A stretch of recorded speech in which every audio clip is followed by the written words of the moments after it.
In the middle of a cold, gray morning, a small dog stood frozen, watching every car pass by. What was he waiting for? And why did no one stop? On the edge of a small town, where the road stretched out like a faded ribbon disappearing into the gray morning mist, a figure could be seen if you looked closely enough, small and still, sitting near the weathered wooden bench that leaned just slightly to one side as if it, too, had grown tired of standing through the years. It was early, the kind of early when the air feels damp against your skin and your breath curls in soft clouds, and the streets were quiet except for the occasional hum of a car in the distance, its headlights briefly sweeping over the cracked pavement before fading into nothingness again. And there, in that lonely pocket of the world, sat a dog, his fur tangled and dull, patches of mud clinging to his legs, his ribs faintly visible beneath the matted coat. But his eyes, oh, his eyes, they were alive in a way that made you stop, even if only for a moment, and wonder what he was waiting for. Every morning, Emily drove this road on her way to the small brick school where she taught second grade, passing the same landmarks she had passed for years. The peeling blue mailbox at the corner, the leaning oak tree that looked like it had been struck by lightning long ago, the row of tidy houses with their porches still dark at this hour. But now, for the past week, there had been this addition to the scenery, a silent, watchful presence that seemed carved into the landscape itself. The first time she saw him, she thought perhaps he had wandered from one of the nearby homes, maybe chasing a squirrel or following a scent, but when she saw him again the next day, and the day after that, sitting in precisely the same spot with that same unshakable gaze locked on the road ahead, something inside her shifted, a quiet stirring that she couldn't quite name yet. It was the way he watched the cars that unsettled her, not with the wild, frantic energy of a stray chasing after noise and movement, but with an almost reverent stillness, as though he believed, with every ounce of his being, that one of those cars would stop, that one of those doors would open, and that the person he had been waiting for would step out and call his name. And isn't there something achingly beautiful and unbearably sad about a creature who waits, day after day, in the same place, braving the cold, braving the hunger, because hope is the only thing left to hold on to? She told herself, as she kept driving that first morning, that maybe someone else had already called animal services, that maybe he wasn't in danger, that surely a dog that looked so devoted must belong to someone nearby. But the thought of him lingered like a melody she couldn't get out of her head, and by the time she reached the school parking lot, she was wondering why his image refused to leave her mind. The following day, she slowed down as she approached the bench, her eyes scanning the roadside as though searching for proof that he was gone, safe, home with the family he had been waiting for. But there he was, his fur damp from the morning dew, lifting his head as her car approached, his gaze locking onto hers through the windshield for the briefest of moments before returning to the road beyond her, as though she had never passed at all. And she wondered, in that small, quiet way we all do when confronted with something we can't ignore, what story lay behind those eyes, what twist of fate had brought him here, and whether he knew,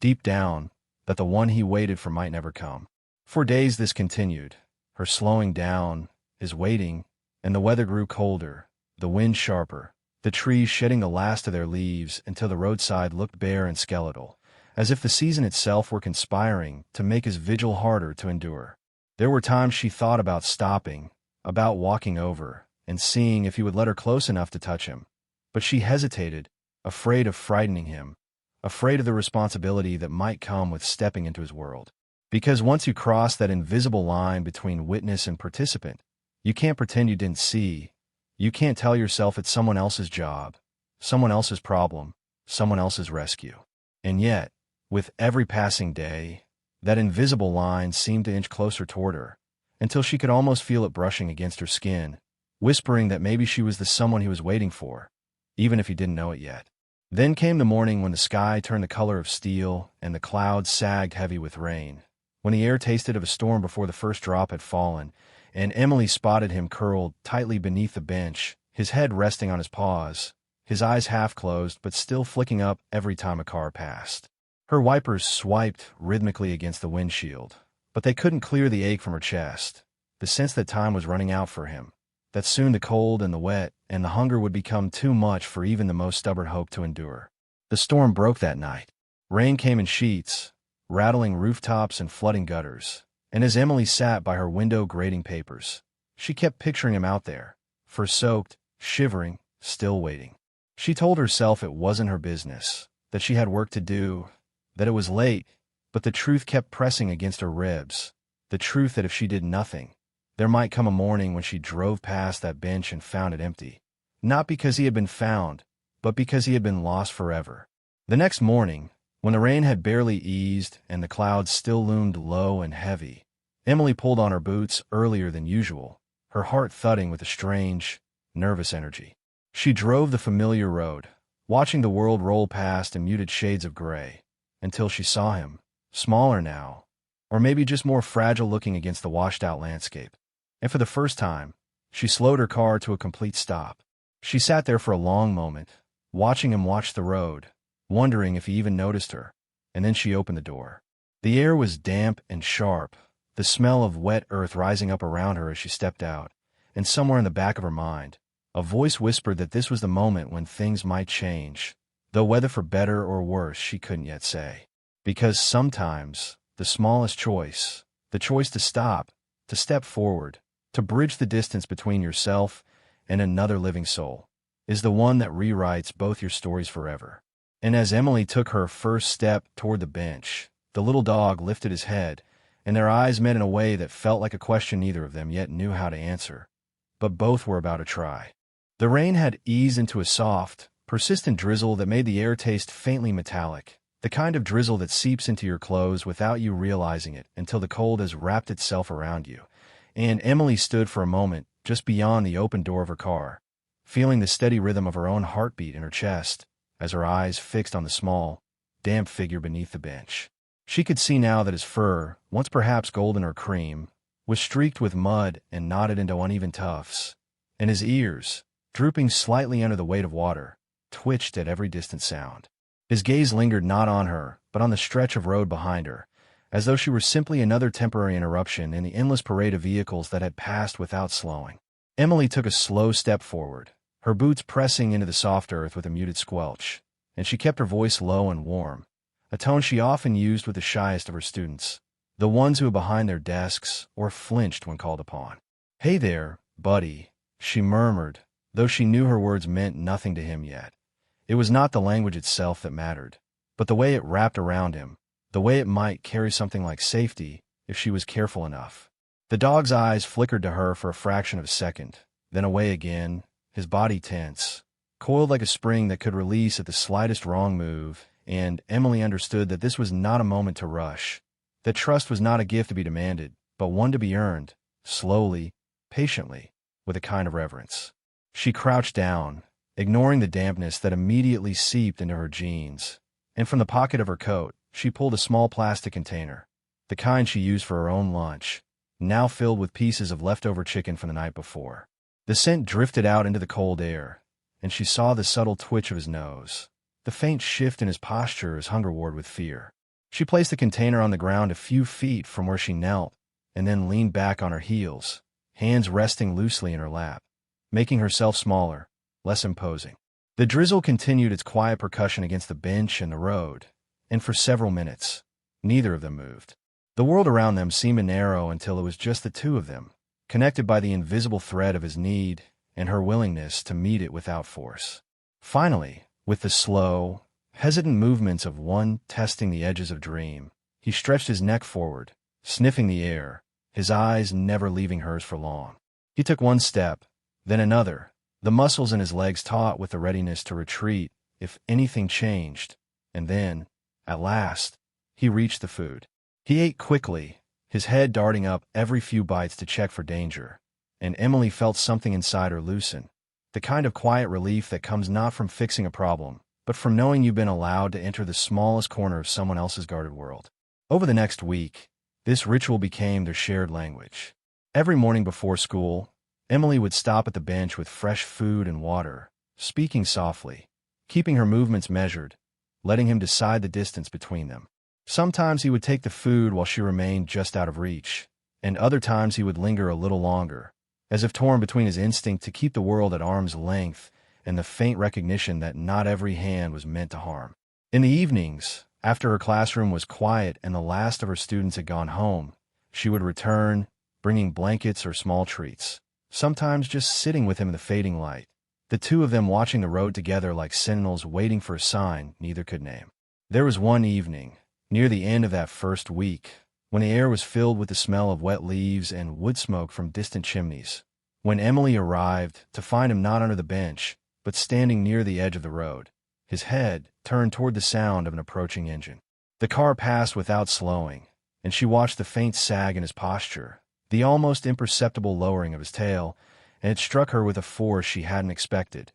This was not just waiting. This was grief replayed in an endless loop, the hope that refuses to die even when reason says it should. She called to him gently, and to her surprise, he came a little closer than before, close enough that she could see the flecks of gold still hiding in his mud-streaked coat, close enough that she could almost imagine reaching out and feeling the damp warmth of his fur beneath her fingertips. And then, on the seventh morning, the air crisp and edged with the first true bite of winter, it happened. She arrived with the same container of chicken, crouched in the same spot, spoke in the same steady voice, and this time, when he finished eating, he did not retreat to the shadows under the bench. Instead, he took a small, deliberate step toward her, then another, until he stood within reach, his eyes searching hers as though asking a question he wasn't sure she could answer. Emily held her breath, moved her hand slowly forward, and when her fingers finally brushed against the damp fur of his head, he didn't flinch.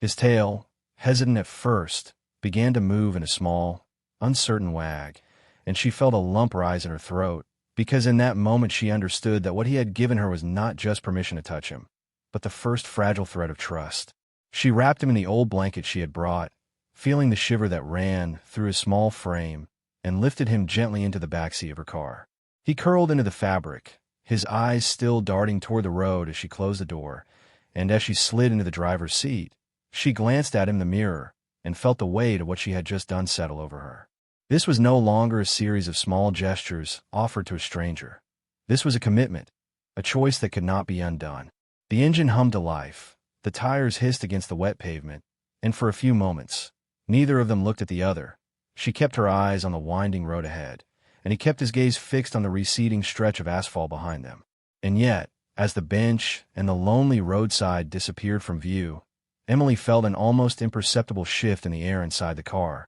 as though something in him had let go, just a little, of the place he had been anchored to for so long. They drove in silence, the world passing in muted winter colors outside the windows, until at last Emily turned onto the narrow gravel drive that led to her home, the small cottage tucked among bare-branched trees. She parked, turned off the engine, and looked back at him, unsure of how he would react to this new world she was about to offer. His eyes met hers then, and in them she saw something she had not yet seen. Not just hope, but the faintest glimmer of trust taking root. And as she opened the door to lift him out, she could not shake the thought that what happened next, in the first moments of his new life, would decide everything. The first steps into Emily's cottage were hesitant, almost reluctant, as though the dog,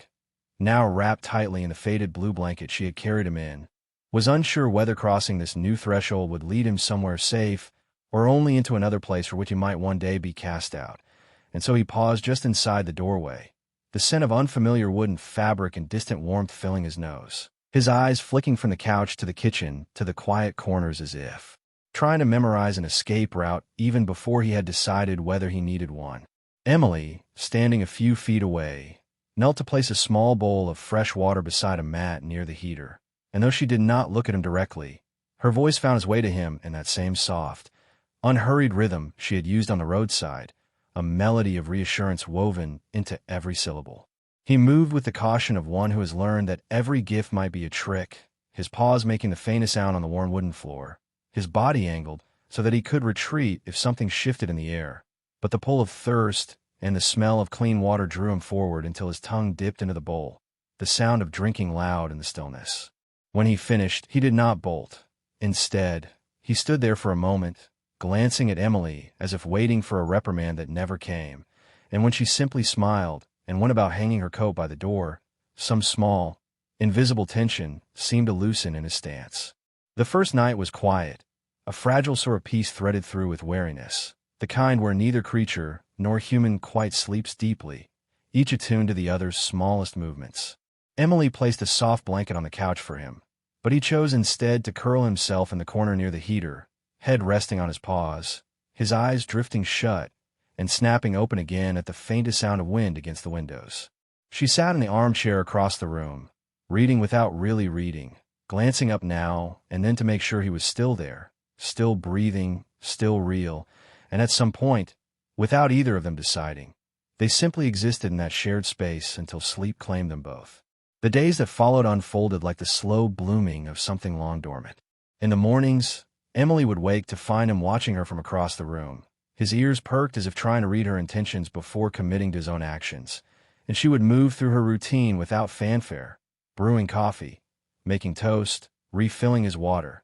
letting him see that her presence was steady, predictable, not a thing that shifted with mood or whim. The first time he approached her while she sat on the couch, his steps were tentative, each one measured as though he was counting them. But when he finally placed his head gently against her knee, the contact was so light that it felt more like a question than a gesture of affection. Emily's hand moved slowly to rest on his head, her fingers brushing over the rough patches of fur, and in that moment, she could feel the thump of his heartbeat beneath her touch. Outside, the world moved deeper into winter, the air sharpening with each passing week, but inside the cottage, something warmer began to take root. He started to follow her from room to room, not closely, but enough to know where she was, and sometimes, when she came home from the school in the late afternoon, she would find him waiting by the door, tail giving that small, cautious wag that seemed to grow just a little stronger each day. They began to take short walks together along the gravel road behind her house,